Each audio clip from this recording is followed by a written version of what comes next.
Welcome to AB Studies. AB Studies में आपका स्वागत है। आज है 13 अगस्त 2020 और 13 अगस्त 2020 से बनने वाले कुछ इंपॉर्टेंट करंट अफेयर्स के एमसीक्यूज को हम इस वीडियो में डिस्कस करेंगे। इस वीडियो की पीडीएफ आप हमारे टेलीग्राम ग्रुप से डाउनलोड कर सकते हैं। टेलीग्राम ग्रुप का लिंक जो है डिस्क्रिप्शन में दिया गया है और इसके अलावा आप हमें फेसबुक पर भी फॉलो कर सकते हैं। फेसबुक पर हमारी आईडी है एबी स्टडीज़ के नाम से बनाया हुआ गया है हमारा पेज, वहाँ पर आप हमें फॉलो कर सकते हैं। तो शुरू करते हैं हमारे इस वीडियो को। पहला प्रश्न है, द इंद्र वन मितान योजना has launched in which state of India. Indira वन मितान योजना भारत के किस राज्य में शुरू की गई है? ऑप्शन ए है बिहार, ऑप्शन बी है छत्तीसगढ़, ऑप्शन सी है मध्य प्रदेश या ऑप्शन डी झारखंड। तो इस प्रश्न का सही उत्तर हो जाएगा ऑप्शन बी छत्तीसगढ़। इंद्र वन यतन योजना जो है, वन मितान योजना, वो छत्तीसगढ़ में शुरू की गई है। देखिए, छत्तीसगढ़ के चीफ मिनिस्टर भूपेश बघेल ने संडे को 9 अगस्त को लॉन्च की थी इंद्र वन मितान योजना की,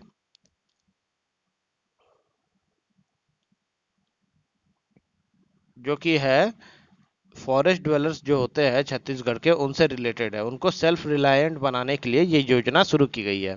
अब देखिए, छत्तीसगढ़ की बात आई है तो छत्तीसगढ़ के जो करंट चीफ मिनिस्टर है वो है भूपेश बघेल और यहाँ की गवर्नर जो है अनुसुईया उइके है। इसके अलावा छत्तीसगढ़ की राजधानी रायपुर है और रायपुर के अलावा वहाँ पर एक और सिटी है जिसका नाम था नया रायपुर, जिसको कि अब बदल कर दिया गया है अटल नगर। और छत्तीसगढ़ में ही अभी पढ़ई तोराई द्वार नाम की योजना भी शुरू की गई थी, जो कि ऑनलाइन एजुकेशन से लेकर बच्चों को ऑनलाइन एजुकेशन प्रोवाइड करने से संबंधित थी। अब अगला प्रश्न है, which organization has launched the loyalty platform and rewards. And rewards नाम का वफादारी मंच किस ऑर्गेनाइजेशन के द्वारा शुरू किया गया है? ऑप्शन ए है State Bank of India, option B है एनपीसीआई, ऑप्शन सी है गूगल पे या ऑप्शन डी पेटीएम। तो इस प्रश्न का जो है सही उत्तर हो जाएगा ऑप्शन बी एनपीसीआई। देखिए, the new payment corporation of India has launched an scheme of end reward here and representation represents infinite possibilities. जहां पर एन का मतलब है कि इनफाइनाइट पॉसिबिलिटीज है क्या, तो इनके जो लॉयल कस्टमर होंगे उनको रिवॉर्ड देने के लिए इनफाइनाइट पॉसिबिलिटीज हैं। तो एनपीसीएल का हेडक्वार्टर जो है, new payment corporation of India का हेडक्वार्टर वो है मुंबई में। इसकी फाउंडेशन जो हुई थी वो तो हुई थी 2008 में और इसके जो फाउंडर्स थे वो रिजर्व बैंक और इंडियन बैंक ने मिलकर इसकी फाउंडेशन की थी या स्थापना की थी। अगला प्रश्न है, mobile app named Awaaz Rajouri has launched in which district of which state और यूनियन टेरिटरी। आवाज रजौड़ी जो है नाम का मोबाइल ऐप किस राज्य के जिले या केंद्र शासित प्रदेश में लॉन्च किया गया था? ऑप्शन ए है नई दिल्ली, ऑप्शन बी है उत्तर प्रदेश, ऑप्शन सी है जम्मू एंड कश्मीर या ऑप्शन डी उड़ीसा। तो इस प्रश्न का जो है सही उत्तर हो जाएगा option C Jammu and Kashmir. Jammu and Kashmir में आवाज रजौड़ी नाम का मोबाइल ऐप लॉन्च किया गया है। देखिए, जम्मू एंड कश्मीर के डिप्यूटी कमिश्नर जो है रजौड़ी जिले के, उन्होंने नाजिर शेख उनका नाम है, उनके द्वारा लॉन्च की गई है आवाज रजौड़ी नाम की मोबाइल ऐप, जो कि पब्लिक ग्रीवेंस को बढ़ाने के लिए शुरू की गई है। अब जम्मू एंड कश्मीर की बात आई है तो जम्मू एंड कश्मीर जो है ये पहले राज्य हुआ करता था, लेकिन 31 अक्टूबर 2019 को इसको यूनियन टेरिटरी बना दिया गया। जम्मू एंड कश्मीर के जो पहले लेफ्टिनेंट गवर्नर थे वो थे गिरीश चंद्र मुर्मू, जिन्होंने अभी इस्तीफा दे दिया है और वो बन गए हैं भारत के CAG comptroller and attorney general of India बन गए हैं। कौन? तो गिरीश चंद्र मुर्मू, जो जम्मू कश्मीर के पहले लेफ्टिनेंट गवर्नर थे। और अभी जो जम्मू कश्मीर के लेफ्टिनेंट गवर्नर है वो है मनोज सिन्हा। तो सिन्हा जी हैं अभी वहाँ के लेफ्टिनेंट गवर्नर। इसके अलावा जम्मू कश्मीर में अभी खीर भवानी मेला को, जो कि उनका एक वार्षिक मेला होता है, उसको कोविड-19 के खतरे को देखते हुए रद्द कर दिया गया था। और इसके अलावा वहाँ पर डल लेक है, एग्जामिनेशन पॉइंट ऑफ व्यू से काफ़ी इम्पोर्टेंट। डल लेक के अलावा वहाँ पर कई नेशनल पार्क हैं। शालीमार नेशनल पार्क जम्मू कश्मीर में है, निशांत नेशनल पार्क जम्मू कश्मीर में है। तो ये सारी जो कुछ बातें थी ये जम्मू कश्मीर से इम्पोर्टेंट थी हमारे एग्जाम पॉइंट ऑफ व्यू से। तो अगला प्रश्न है, which state cabinet approves policy on reservation of seats for women in village employment councils। किस राज्य परिमंडल ने ग्राम रोजगार परिषदों में महिलाओं के लिए सीटों के आरक्षण की नीति की मंजूरी दी है? ऑप्शन ए है महाराष्ट्र, ऑप्शन बी है हरियाणा, ऑप्शन सी है मेघालय या ऑप्शन डी छत्तीसगढ़। तो इस प्रश्न का जो है सही उत्तर हो जाएगा ऑप्शन सी मेघालय। मेघालय ने जो है अभी राज्य में एम्प्लॉयमेंट काउंसिल्स में महिलाओं के लिए रिजर्वेशन शुरू करने की मंजूरी दे दी है। देखिए 8 अगस्त 2020 को चीफ मिनिस्टर ऑफ मेघालय ने ये अनाउंस किया कि और कैबिनेट अप्रूवल दे दी किसके अंतर्गत, तो policy of reservation of seats for women in village council की दे दी उन्होंने मंजूरी। और इस पॉलिसी में जो है 50% सीट जो है वो वुमेन के लिए ग्राम पंचायत या ग्राम के लेवल पर जो कम्युनिटी होगी उसमें सीट रिजर्व होगी। कितनी, तो 50% महिलाओं के लिए। देखिए मेघालय है, इसकी राजधानी शिलोंग। इसका स्टेट फॉर्मेशन हुआ था 21 जनवरी 1972। यहाँ के चीफ मिनिस्टर जो है वो है अभी कोनार्ड संगमा, जिन्होंने अभी लॉन्च किया है, क्या अनाउंसमेंट इन्होंने की थी कि 50% सीट आरक्षित रहेगी महिलाओं के लिए। गवर्नर जो है वो है तथागत रॉय। अगला प्रश्न है khadi and village industry commission KVIC will launch its first silk training come production centre in which state. Khadi और ग्राम उद्योग आयोग किस राज्य में अपना पहला रेशम प्रशिक्षण सह उत्पादन केंद्र शुरू करेगा? तो इस प्रश्न का जो है ऑप्शन है हमारे वो है ए आंध्र प्रदेश, बी मध्य प्रदेश, सी अरुणाचल प्रदेश या डी राजस्थान। सही उत्तर जो है इस प्रश्न का वो हो जाएगा ऑप्शन सी अरुणाचल प्रदेश। अरुणाचल प्रदेश में खोलने वाले हैं खादी ग्राम उद्योग जो हमारा है उसके द्वारा खोला जाएगा silk training and production centre. देखिए the khadi and village industry commission KVIC is going to launch the first of its kind training cum production center of silk in the state of Arunachal Pradesh. Arunachal Pradesh में खादी ग्राम उद्योग जो है वो खोलने जा रहा है अपना पहला ट्रेनिंग कम प्रोडक्शन सेंटर। ठीक है, अब अरुणाचल प्रदेश की बात आई है तो इसकी राजधानी ईटानगर। अरुणाचल प्रदेश जो है ये 21 जनवरी 1972 को स्टेट का दर्जा इसको दिया गया था। उससे पहले ये यूनियन टेरिटरी हुआ करता था। चीफ मिनिस्टर यहाँ के जो है वो पेमा खांडू है और यहाँ की जनसंख्या जो है वो 12.6 लाख है। और आप लोग कमेंट में बताइए अरुणाचल प्रदेश के गवर्नर का क्या नाम है। अगला प्रश्न है who launches mobile app and backend website for handloom mark scheme. Handloom mark योजना के लिए मोबाइल ऐप और बैकएंड वेबसाइट किसने शुरू की है?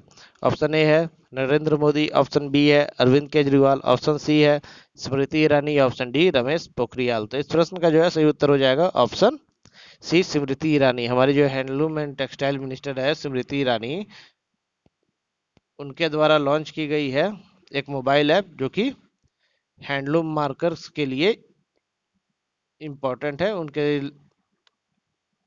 इस्तेमाल के लिए जो शुरू की गई है। तो देखिए डिस्क्रिप्शन देखते हैं। The union minister of textile and women and child development Shrimati Smriti Zubin Irani launch the mobile app and backend website for handloom mark scheme HLM for the viewers on the occasion of 6th National Handloom Day held on 7 अगस्त 2020 को। देखिए government of India द्वारा 7 अगस्त 2020 को organise की गई थी, annual meeting की गई थी जो कि 7 अगस्त को क्या होता है तो नेशनल हैंडलूम डे मनाया जाता है। उसी दिन जो है इन्होंने मोबाइल एंड बैकएंड वेबसाइट की घोषणा की थी, लॉन्च किया था उसको। जो किसके लिए, तो वेवर्स जो होते हैं हमारे फेरी वाले उनके लिए, उनकी सहायता के लिए शुरू की गई है। देखिए स्मृति ईरानी जो है इनका जन्म हुआ था 23 मार्च 1976 में, न्यू दिल्ली में रहती हैं और इनके पति का नाम था जुबिन ईरानी। और कहाँ से हैं, किसकी नेता हैं, तो बीजेपी पार्टी की नेता हैं। अगला प्रश्न है in August 2020 medicine van were flagged off for the flood victims of which state. अगस्त 2020 में मेडिसिन वैन को किस राज्य के बाढ़ पीड़ितों के लिए रवाना किया गया था? Option A Kerala, option B है उत्तराखंड, ऑप्शन सी है उड़ीसा या ऑप्शन डी बिहार। तो इस प्रश्न का जो है सही उत्तर है ऑप्शन डी बिहार। बिहार के लोगों के लिए मेडिसिन वैन को भेजा गया था बाढ़ पीड़ितों को राहत पहुंचाने के लिए। देखिए tribal affairs minister Arjun Munda जो है हमारे ट्राइबल अफेयर्स जनजातीय मामलों के जो मंत्री हैं अर्जुन मुंडा, उन्होंने मेडिसिन वैन को fluid victims of Bihar, Bihar में क्योंकि आप लोग को पता है अभी काफ़ी खतरनाक बाढ़ आई थी, तो उसके जो पीड़ित थे उनके लिए भेजा था मेडिसिन सपोर्ट भेजने के लिए, जो कि लगभग 15 लाख रुपए की लागत से भेजा गया था। और किसके द्वारा भेजा गया था? तो ठाकुर द्वारा ट्रस्ट ऑफ जोरभांग, दिल्ली के द्वारा भेजा गया था।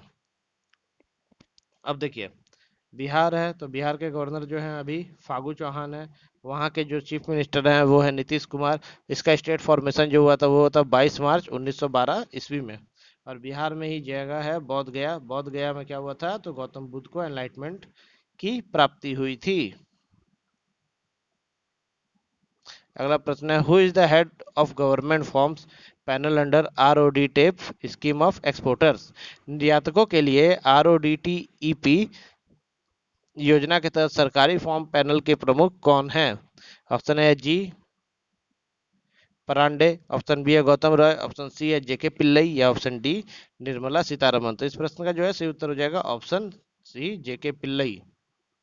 देखिए, government of India under the ministry of finance department of revenue has set up A 3 members committee headed by secretary JK Pillai for Department of Selling rates under remission of duties and taxes on export product scheme. देखिए, RODTEP का जो full form है उसका क्या full form है? तो रेमिशन of duties and taxes on exported products scheme. ये हो गई RODTEP की फुल फॉर्म। शुरू किसके द्वारा की गई है? तो रिटायर्ड सेक्रेटरी जो थे हमारे, कहाँ के सेक्रेटरी? तो department of revenue and finance के सेक्रेटरी जेके पिल्लई के द्वारा इसकी शुरुआत की गई है। तो ये अगला प्रश्न है, which company science MOU with the UP government under ODOP scheme?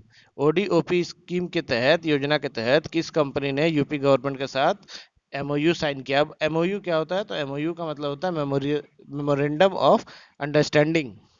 तो इसके जो ऑप्शन है हमारे वो है अमेजोन, बी स्नैपडील, सी फ्लिपकार्ट, या डी जोमेटो। तो इस प्रश्न का सही उत्तर हो जाएगा ऑप्शन सी फ्लिपकार्ट। देखिए, 8 अगस्त 2020 को e commerce platform Flipkart has signed memorandum of understanding with Uttar Pradesh government one district one product scheme. तो ODOP का मतलब है one district one product scheme, और इसकी शुरुआत की गई है फ्लिपकार्ट के द्वारा। कैसे? तो उत्तर प्रदेश गवर्नमेंट के साथ एमओयू साइन करके। फ्लिपकार्ट जो है एक रिटेल कंपनी है जो कि इलेक्ट्रिक ई बिजनेस को बढ़ावा देती है। इसका जो फाउंडेशन है वो अक्टूबर 2007 में किया गया था। हेडक्वार्टर बेंगलुरु में है। सीईओ जो है अभी इसके करंट सीईओ कल्याण कृष्णमूर्ति है, जो कि जनवरी 2017 में बने थे और अभी तक उनका कार्यकाल चल रहा है। फाउंडर जो है सचिन बंसल और बिन्नी बंसल के द्वारा इसकी फाउंडेशन की गई थी, और पेरेंट ऑर्गेनाइजेशन जो है इसकी वो है वॉलमार्ट। वॉलमार्ट ने अभी इसको खरीद लिया है। अगला प्रश्न है, which government announced new electric policy in which it will given an incentive of up to 1.5 lakh for new cars? किस राज्य सरकार ने इलेक्ट्रिक नीति की घोषणा की है जिसमें वह नई कारों के लिए 1.5 लाख रुपए तक का प्रोत्साहन देगी? ऑप्शन ए है आंध्र प्रदेश, ऑप्शन बी है दिल्ली, ऑप्शन सी है गोवा, या ऑप्शन डी असम। तो इस प्रश्न का जो है सही उत्तर हो जाएगा option B Delhi.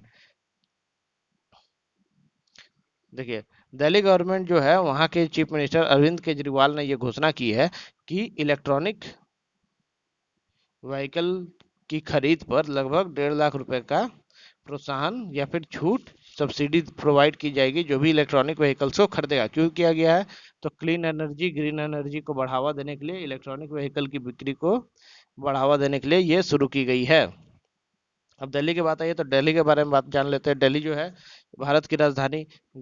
Chief minister Arvind Kejriwal यहाँ के जो गवर्नर है, गवर्नर कौन है? लेफ्टिनेंट गवर्नर, तो वो है अनिल बैजल यहाँ के गवर्नर।